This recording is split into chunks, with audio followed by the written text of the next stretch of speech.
చాలా వరకు యూనివర్సిటీస్లో ఇప్పటి వరకు డిగ్రీ పరీక్షలు ఇంకా నిర్వహించలేదు. చాలా వరకు కొన్ని వేల మంది విద్యార్థుల జీవితాలతో ఒక విద్యా సంవత్సరానికి సంబంధించి దాదాపు నష్టపోయే అవకాశం ఉందని చెప్పేసి ఈ అంశంపై మనతో మాట్లాడడానికి పీడిఎస్ జాతీయ నాయకులు మహేష్ ఉన్నారు. అన్న ఏంటి ఇంతవరకు అసలు చాలా యూనివర్సిటీస్లలో డిగ్రీ ఎగ్జామ్స్ అంటే ఈ టైంకి అసలు పరీక్ష రాసి రిజల్ట్ వచ్చే టైం, బట్ ఇప్పటికీ ఇంకా ఎగ్జామ్ కండక్ట్ చేయకపోవడం ఏంటి అసలు?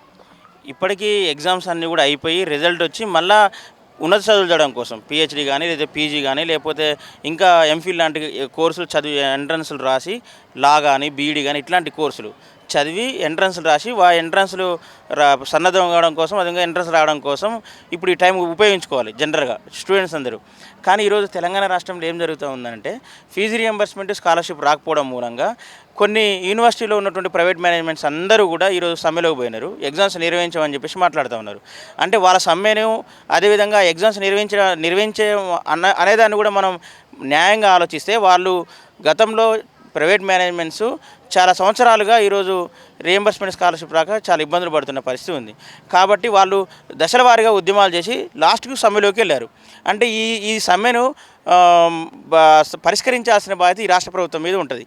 ఎందుకంటే ఇప్పటికీ తెలంగాణ రాష్ట్రంలో దాదాపు 8,000 కోట్ల రూపాయలు ఫీజు రియంబర్స్మెంట్ స్కాలర్షిప్ ఈ రాష్ట్ర ప్రజలకి ఈ రాష్ట్ర పిల్లలకి పేద విద్యార్థులకి ఈ రాష్ట్ర ప్రభుత్వం బాకీ పడి ఉంది. కానీ ఈరోజు మిస్ వరల్డ్ అందాల పోటీలకి 200 కోట్లని ఈరోజు కేటాయించిన రాష్ట్ర ప్రభుత్వం పేద విద్యార్థులకి వాళ్ళ చదువుల కోసమే అవసరం కావడానికి డబ్బులు ఇవ్వడం లేదనంటే ఈ రాష్ట్ర ప్రభుత్వానికి ఎవరి మీద ప్రేమ ఉందో మనం అర్థం చేసుకోవచ్చు. కాబట్టి ఇప్పుడు ఇప్పటికైనా ఈ రాష్ట్ర ప్రభుత్వం ఈ సమ్మెను పరిష్కరించి ప్రజలకి విద్యార్థులకి రావాల్సినటువంటి న్యాయంగా ఈ ప్రభుత్వం బాకీ పడ్డటువంటి రియంబర్స్మెంట్ స్కాలర్షిప్ని విడుదల చేయాలని చెప్పేసి మేము డిమాండ్ చేస్తున్నాం. గతంలోనే చాలామంది కరెస్పాండెంట్లు ప్రైవేట్ యాజమాన్యాలు కాలేజీలు బంద్ పెట్టినాయి, చాలా వరకు తమ నిరసన వ్యక్తం చేసినాయి, ప్రభుత్వం దాకా ఆ నిరసనలు కూడా చెప్పినాయి.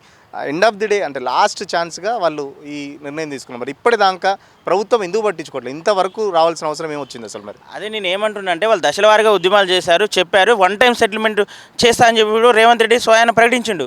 ఈ వన్ టైం సెటిల్మెంట్ ఏందో మాకు అర్థం కాలేదు కానీ వాళ్ళకి ఇచ్చే డబ్బులు ఇస్తే అయిపోతుంది. సెటిల్మెంట్ అంటే అది పెద్ద పంచాయతీ కాదు. పిల్లలకి ఇవ్వాల్సిన డబ్బులు సెటిల్మెంట్ చేశారు ఎవరైనా బుద్ధినోళ్ళు. అట్లా కాకుండా వాళ్ళకి ఇవ్వాల్సిన డబ్బులు మొత్తం ఇవ్వాల్సిన బాధ్యత రాష్ట్ర ప్రభుత్వం మీద ఉంటుంది. కాబట్టి మేమేమంటున్నామంటే ఇట్లా ఇవ్వకపోవడం వల్ల పేద బడుగు బలైన వర్గాల విద్యార్థులు స్కాలర్షిప్ల మీద రియంబర్స్మెంట్ మీద ఆధారపడి చదివే విద్యార్థులు చదువులు మధ్యలోనే ఆపివేస్తూ ఉన్నారు. అట్లనే ఉన్నత చదువులు కూడా చదువుకోవడానికి దూరం అవుతున్న పరిస్థితి ఈ తెలంగాణ రాష్ట్రంలో ఉంది. కాబట్టి ఈ సమ్మెని మేము పరిష్కరించాలి, పేద విద్యార్థులకి ఉన్నత చదువులు చదువుకోవడం కోసం అవకాశం ఇవ్వాలని చెప్పి డిమాండ్ చేస్తూ ఉన్నాం. ఇట్లా ఈ ప్రైవేట్ డిగ్రీ కాలేజీలు చిన్న చితక పేద విద్యార్థులకి చదువు అందించి డిగ్రీ కాలేజీ అనేది కూడా మూసివేత ధోరణిగా పోతా ఉన్నాయి. ఇట్లనే ఈ మూసివేతలు మొత్తం కూడా కొనసాగితే ఎట్లయితే శ్రీ చైతన్య నారాయణ విద్యా సంస్థలు ఈరోజు ఇంటర్మీడియట్ విద్యా రంగాన్ని మొత్తం కూడా ఎట్లయితే ఆక్యుపై చేసి శ్రీ చైతన్య నారాయణ ఎస్ఆర్లు ఈ ఆల్ఫోర్స్ లాంటి ఈ విద్యా సంస్థలు ఏవైతే ఉన్నాయో అట్లాంటి విద్యా సంస్థలే మళ్ళీ డిగ్రీ విద్యలో కూడా వస్తానికి ప్రయత్నం చేస్తూ ఉన్నాయి. వచ్చినాయి ఆల్రెడీ నాందోస్ కాలేజీ కొనసాగుతూ ఉన్నాయి. కాబట్టి మొత్తం డిగ్రీ విద్య కూడా ఈరోజు పేద బడుగు బలైన వర్గాలకు అందకుండా దాంట్లో కూడా కార్పొరేట్ ఎడ్యుకేషన్ సిస్టమ్ వచ్చే అవకాశం ఉంది. కాబట్టి ఇది చాలా ప్రమాదకరం. కాబట్టి ఈ రియంబర్స్మెంట్ స్కాలర్షిప్ ఏవైతే ఉన్నాయో వాటిని ఇవ్వాలని చెప్పేసి మేము డిమాండ్ చేస్తూ ఉన్నాం. గతంలో కేసీఆర్ ప్రభుత్వమైన విడతల వారికి అంతో ఇంతో రిలీజ్ చేసింది, కానీ 17 నెలల కాలంగా ₹1 కూడా ఇవ్వని సర్కార్ ఏదైతే ఉందనంటే అది రేవంత్ రెడ్డి సర్కారే. కాబట్టి వాళ్ళకి ఇవ్వాల్సినటువంటి రియంబర్స్మెంట్ స్కాలర్షిప్ని విడుదల చేయాలి. లేకపోతే అన్ని విద్యా సంఘాలను కలుపుకొని పెద్ద ఎత్తున ఉద్యమిస్తాం. మేము ఐక్య కార్యాచరణ కూడా దానికోసం ప్రయత్నం చేస్తామని చెప్పేసి ఈ సందర్భంగా తెలియజేస్తాం. ఇక్కడ ముఖ్యమంత్రితో పాటు విద్యాశాఖ కూడా తన దగ్గరనే ఉంచుకున్నాడు. ముఖ్యమంత్రి పదే చెప్తుండు విద్యాశాఖ ప్రక్షాళన చేస్తున్నా, చాలా వరకు నేను సమీక్షలు రివ్యూ మీటింగ్ పెట్టుకున్నా అని చెప్పేసి పదే చెప్పి గొప్పగా చెప్పుకుంటున్న ముఖ్యమంత్రి. ఇంత జరుగుతున్న మరి ముఖ్యమంత్రి విద్యాశాఖ మంత్రి రేవంత్ రెడ్డి ఎందుకు పట్టించుకోవట్లేదు? మరి పదే నేను రివ్యూ చేస్తూ ఉన్న ముఖ్యమంత్రి విద్యాశాఖ నా దగ్గర ఉందని చెప్పేసి రేవంత్ రెడ్డి అట్లా చెప్పేటువంటి రేవంత్ రెడ్డి గారు విద్యార్థులకు ఇవ్వాల్సినటువంటి రియంబర్స్మెంట్ స్కాలర్షిప్ని పట్టించుకోవడం అనేది ఉద్దేశపూర్వకంగా పక్కన పెడుతున్నది మనకు అర్థమవుతూ ఉంది. ఈరోజు విద్యారంగంలో అనేకమైన సమస్యలు ఉన్నాయి. ఈ సమస్యలన్నీ వీళ్ళకి అర్థం కావడం లేదా? రివ్యూలు పెడతా ఉన్నారులే కానీ దాని సమస్య పరిష్కారం వైపుగా పోవట్లేదు. ఈరోజు ఎన్ని రోజులు రివ్యూ పెడతారు మీరు? విద్యా కమిషన్ వేశారు. విద్యా కమిషన్ని సమస్యలు మొత్తం దానికే పెడతా ఉన్నారు. అది కమిషన్ రిపోర్ట్ ఇస్తే మేము పరిష్కరిస్తామని. ఈరోజు మేము అడుగుతా ఉన్నాం, ప్రభుత్వ స్కూళ్ళలో కానీ ప్రభుత్వ గవర్నమెంట్ కాలేజీలో కానీ ఒక ఆయా లేడు, ఒక బెల్లు కొట్టే పని మనిషి లేడు. అది కూడా మీకు అర్థం కావట్లేదు. విద్యాశాఖ నివేదిక ఇస్తేనే మీరు దాన్ని నియమిస్తారా? లేకపోతే మనకి అందరికీ స్పష్టంగా కనపడుతుంది రియంబర్స్మెంట్ స్కాలర్షిప్ ఇవ్వలేదని మనకి స్పష్టంగా బయటికి కనపడుతుంది. అది కూడా విద్యాశాఖ నివేదికిస్తే వీళ్ళు రిలీజ్ చేస్తారా? అంటే ఇది ఒక రకంగా విద్యాశాఖ పేరుతోని సమస్యలు మొత్తం కూడా తొక్కిపట్టే ప్రయత్నం రేవంత్ రెడ్డి గారు చేస్తూ ఉన్నారు. కాబట్టి ఈ మౌలిక సదుపాయాలు ఏవైతే ఉన్నాయో మౌలిక సదుపాయాలని కల్పించాలి. సరే విద్యాశాఖ కమిషన్ వేసినాం అంటున్నారు కదా, వేయండి, మంచిదే, విద్యాశాఖని ఇంకా అభివృద్ధి చేయండి. కానీ ఈ కమిషన్కి సంబంధం లేకుండా ఏవైతే చిన్న చిన్న మౌలిక సమస్యలు ఏవైతే ఉన్నాయో రియంబర్స్మెంట్, స్కాలర్షిప్, ఈ మౌలిక సదుపాయాలు ఏవైతే ఉన్నాయో వెంటనే వీటి మీద చర్యలు తీసుకోవాలి.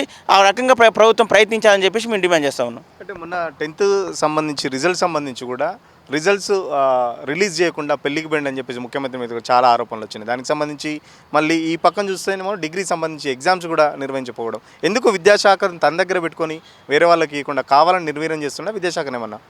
విద్యాశాఖ తన దగ్గర ఉంటే ఈరోజు మొత్తం ఎడ్యుకేషన్ సిస్టంలో విద్యారంగంలో ప్రైవేటీకరణ, కార్పొరేటీకరణ పెరిగిపోయింది.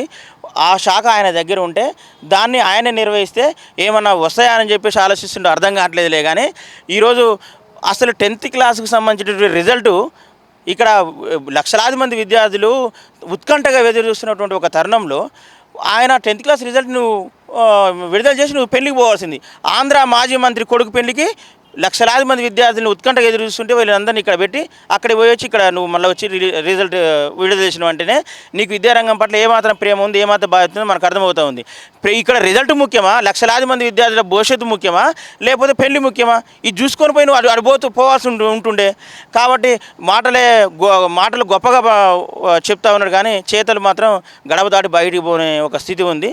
కాబట్టి మాటలు మూరెడు చెప్పి చేతలు జానడి చేస్తే ఎవరు హర్షించరు. కాబట్టి ఈ ముఖ్యమంత్రికి మేము ఒకటే చెప్తా ఉన్నాం, విద్యారంగం అనేకమైన సమస్యలతో సతమతం అవుతూ ఉంది. కాబట్టి ఇట్లాంటి అంటే రిజల్ట్ని ఆపి నువ్వు పెళ్లి పోవడం అనేది నీలో ఉన్నటువంటి ఒక భూస్వామ్య ఫ్యూడల్ మెంటాలిటీకి నిదర్శనం ఇది. కాబట్టి ఇట్లాంటి చర్యలు మేము మానుకోవాలని చెప్పేసి మేము డిమాండ్ చేస్తా ఉన్నాం. ఖచ్చితంగా ముఖ్యమంత్రికి విద్యాశాఖ మీద పట్టు లేదు. ఎందుకంటే మొన్న చూసిన 10th రిజల్ట్ సంబంధించి విద్యార్థుల మీద ఎంత ప్రేమ ఉందో అర్థమవుతుంది. ఇప్పటికైనా డిగ్రీకి సంబంధించి కూడా విద్యాశాఖ తన దగ్గర పెట్టుకొని ఎవరికి ఇవ్వ అంటున్నాడు. కాబట్టి ఖచ్చితంగా ఏదైతే యూనివర్సిటీకి సంబంధించిన డిగ్రీ ఎగ్జామ్స్ త్వరలోనే పూర్తి చేసి దానికి సంబంధించిన ప్రాసెస్ అంతా కంప్లీట్ చేయాలని, లేకపోతే మొత్తం విద్యార్థి సంఘాలు అన్నిటితో కలిపి పెద్ద ఎత్తున పోరాటం చేస్తామని చెప్పేసి ఆ విద్యార్థి సంఘ నాయకులు చెప్తున్నారు. ఇప్పటికీ జరగకపోతే ఇంకొక విద్యా సంవత్సరం నష్టపోయే ప్రమాదం ఉంది. కాబట్టి త్వరలోనే ఆ ఎగ్జామ్స్ అన్నీ త్వరగా పెట్టేసి ఆ ప్రాసెస్ అంతా కంప్లీట్ చేసి ఆ విద్యా సంవత్సరం సంబంధించి ఆ విద్యార్థులకు రిలీఫ్ ఇవ్వాలని చెప్పేసి ఆ విద్యార్థి సంఘ నాయకుడు మహేష్ చెప్తున్న పరిస్థితి. వీడియో జర్నలిస్ట్ శ్రవంత్తో సురేష్ పల్లవి టీవీ, హైదరాబాద్.